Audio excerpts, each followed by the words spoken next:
मित्रों, एक बार एक शिक्षक संपन्न परिवार से संबंध रखने वाले एक युवा शिष्य के साथ कहीं टहलने निकले।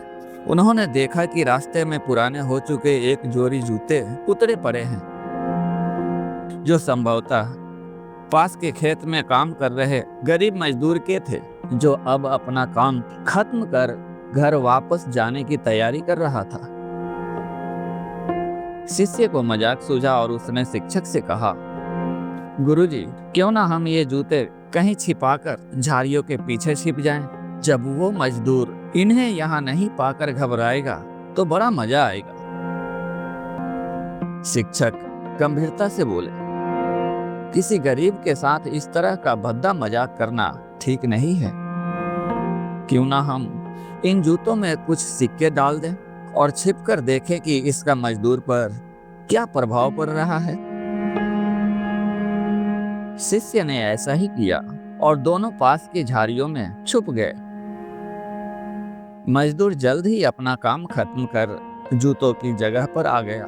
उसने जैसे ही एक पैर जूते में डाले, उसे किसी कठोर चीज का आभास हुआ। उसने जल्दी से जूते हाथ में लिए और देखा कि अंदर कुछ सिक्के पड़े थे। उसे बड़ा आश्चर्य हुआ और वो सिक्के हाथ में लेकर बड़े गौर से उन्हें उलट पलट कर देखने लगा। फिर उसने इधर उधर देखा, दूर दूर तक कोई नजर नहीं आया, तो उसने सिक्के अपनी जेब में डाल लिए।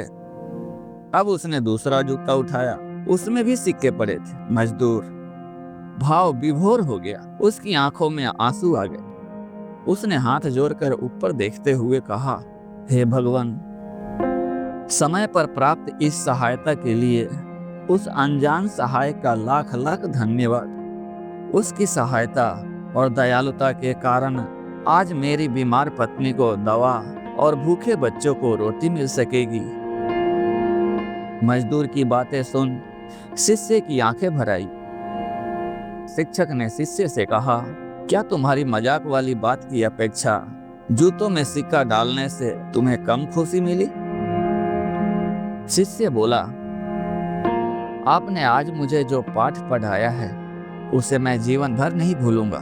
आज मैं उन शब्दों का मतलब समझ गया हूँ जिन्हें मैं पहले कभी नहीं समझ पाया था, कि लेने की अपेक्षा देना कहीं अधिक आनंददायी है। देने का आनंद असीम है, देना देवत्य है। दोस्तों, सचमुच जॉय ऑफ गिविंग से बढ़कर कोई सुख नहीं है। हमें इस कहानी से शिक्षा लेते हुए अपनी क्षमता के अनुसार कुछ न कुछ जरूर दान देना चाहिए और जरूरतमंदों की हर संभवतः मदद करनी चाहिए। तो दोस्तों, इस कहानी से आपको क्या सीख मिला, कमेंट में जरूर लिखिए। ओम नमः शिवाय। जय श्री राम।